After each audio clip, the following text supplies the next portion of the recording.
Olá, continuando essa questão da culpa, nós estávamos desenvolvendo, eu diria que muito menos sedutora, que finalmente essa imagem da mulher que tem um certo glamour da femme fatale, que leva o homem ao descaminho, a perder a cabeça, a se arruinar em dívidas em jogo pela sua beleza, inteligência e maldade, a heroína de romance como Manon Lescaut, Lolita de Nabokov, muito menos sedutoras e mais revoltantes, são todas essas mulheres anônimas que foram estupradas ou continuam sendo estupradas, como na Índia, batidas, perseguidas, às vezes torturadas e queimadas, como Joana d'Arc, quando quiseram atuar como pessoas autônomas no mundo.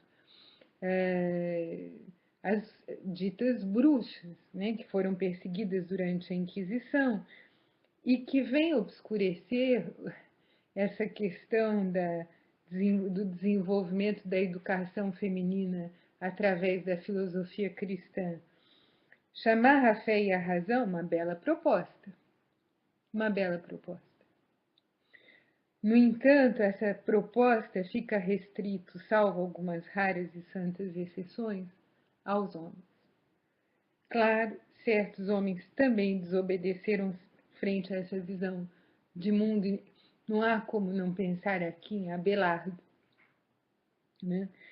que foi castrado por namorar sua aluna e que ensinou filosofia a Heloísa e desafiou a autoridade eclesiástica ensinando filosofia a uma mulher.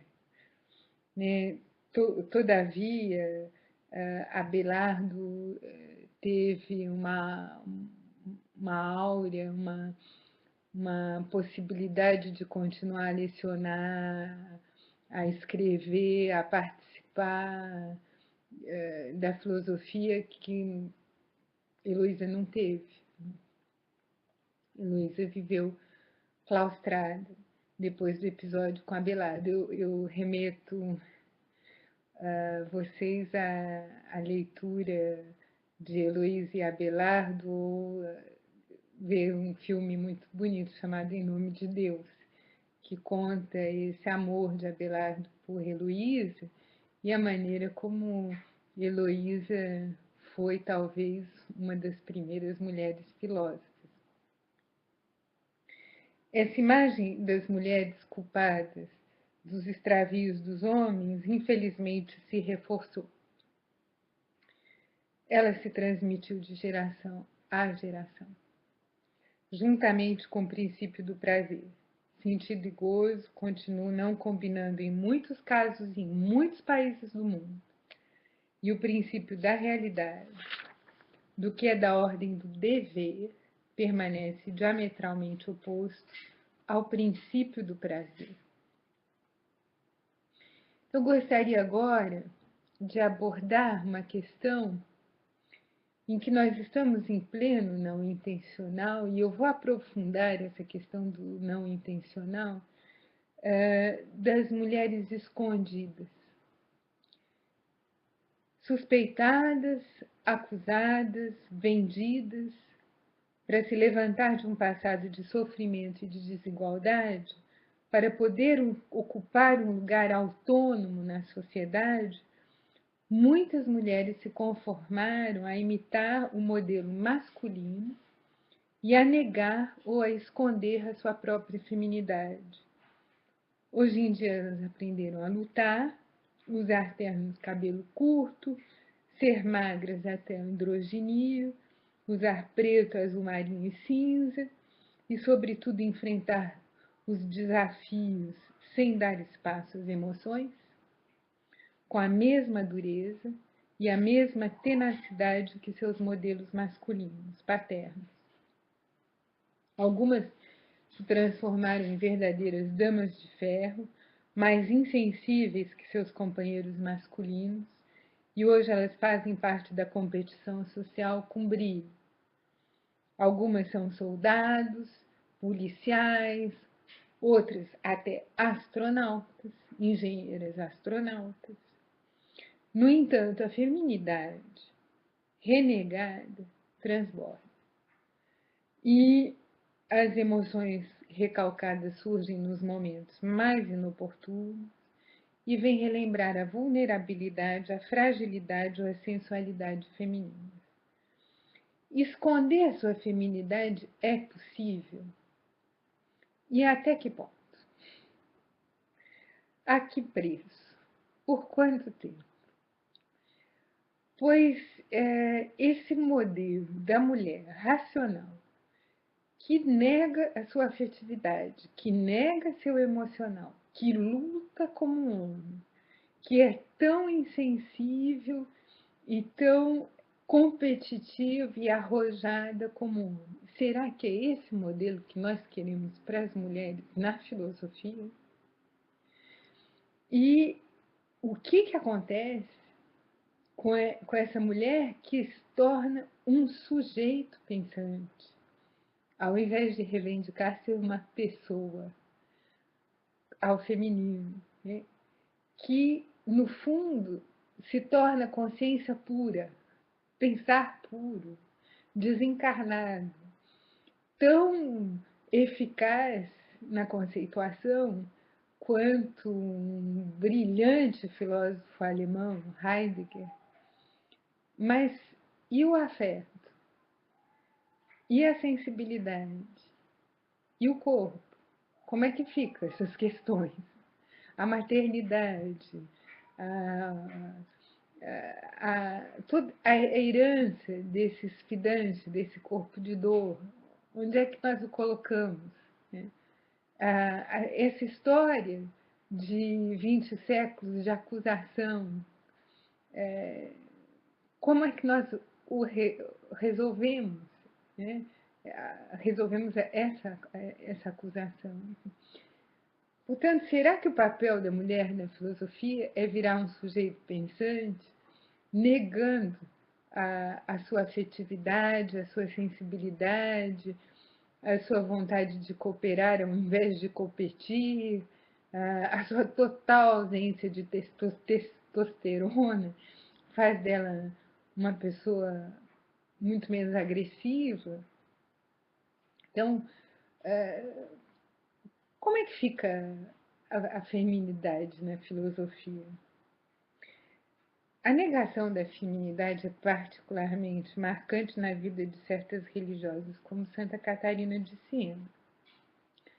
Santa Catarina de Siena é uma erudita brilhante, conselheira do Papa, diretamente. Podemos, no entanto, ler na sua obra um ódio do corpo e de toda e qualquer expressão de sensualidade, ódio plausível, dado a associação histórica que já mencionamos entre a beleza, a inteligência e o mal. O corpo é concebido como uma prisão, um túmulo, do qual Deus virá libertá-la aos 33 anos. Arranca minha alma para a salvação do mundo inteiro, implora Santa Catarina de Siena, durante suas orações, nas quais ela sempre aparece como a primeira culpada de todos os pecados do mundo. Santa Catarina de Siena praticava regularmente jejuns, penitências, que vão enfraquecê-la até a morte. Tão violentos os jejuns de Santa Catarina que ela vai acabar morrendo. Em seus famosos diálogos, ela se torna Deus durante seus êxtases. E seus 3 secretários sucessivos anotam a vontade de Deus e suas dolorosas visões do inferno próximas do pintor Jerome Bosch. A mulher se esconde terrorizada diante da ira e da vingança de um Deus, esse Deus que fala através dela, um Deus extremamente violento, colérico, capaz de condenações eternas e sofrimentos infinitos. Santa Catarina de Siena, juntamente com Santa Teresa d'Ávila e Santa Teresa de Lisieux, é igualmente doutora da Igreja. De fato, aprofundando essa problemática, se o corpo feminino e as paixões que desencadeiam podem conduzir o homem a se perder socialmente, o acesso à vida do espírito e a seus deveres, através de uma razão masculina que se apresenta como princípio de realidade, pode teoricamente salvar a mulher dela mesma. No entanto, essa mulher masculinizada representa muitas vezes uma mãe castradora, aterrorizante para os outros e para ela mesma, pois tudo que diz respeito ao prazer, à expressão do feminino, é censurado, considerado perigoso, e se sua razão funciona, o coração se fechou. As paixões foram domadas, enfim, a alma está em ordem. É o preço. Então, nós temos mulheres que vão educar homens na ideologia do patriarcado, no sentido de dizer, bom, o filho, o marido são venerados e as filhas são desprezadas, e em alguns países do mundo ter uma filha é sinal de luto para a família. Pois, nossa, vai ser um peso, né, o que fazer com uma filha. E a filha é né, a necessidade de encontrar um marido, de ter uma dote, é uma boca a mais, é uma má notícia, né? Para muitas mulheres, puxa, eu preferia ter tido um filho. Mas não, estou contente, eu tive uma filha, mas se eu tivesse tido um filho, teria sido melhor. E certas mulheres têm 3, 4 filhas seguidas, elas tentam desesperadamente ter um filho, não conseguem, né? Até que abrem mão dessa questão, mas é terrível a desvalorização das mulheres em certos países, né? Até hoje. Então, a minha pergunta é uma pergunta de fundo. Será que nós não poderíamos ter prazer em habitar a realidade?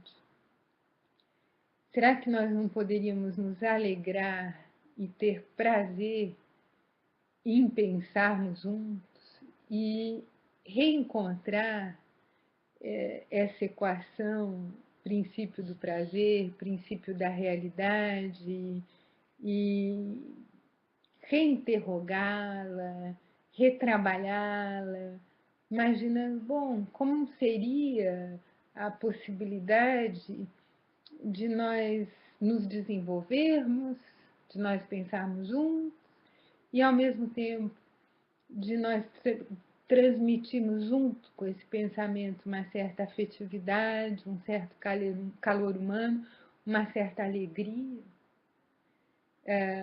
Uma alegria de poder se posicionar, de poder ser livre, de poder ler todos esses filósofos, mas ao mesmo tempo não perder de vista a importância do afeto, a importância de termos visões da poesia, da inspiração,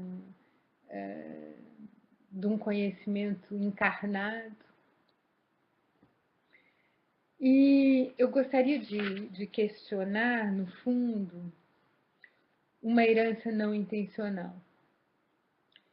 Eu estudei muito essa questão do não intencional e estudei durante uns 20 anos o que eu chamo de consciência do não intencional, tanto na minha tese de doutorado quanto no meu texto, As Mutações Humanas, que deve ser publicado em breve em francês, Les Mutations Humaines, que foi publicado por partes na revista Plastir, em que eu me questiono muito sobre essas construções não intencionais, que eu penso que nós devemos conscientizar dessas construções, estarmos atentos a essas construções não intencionais e torná-las intencionais.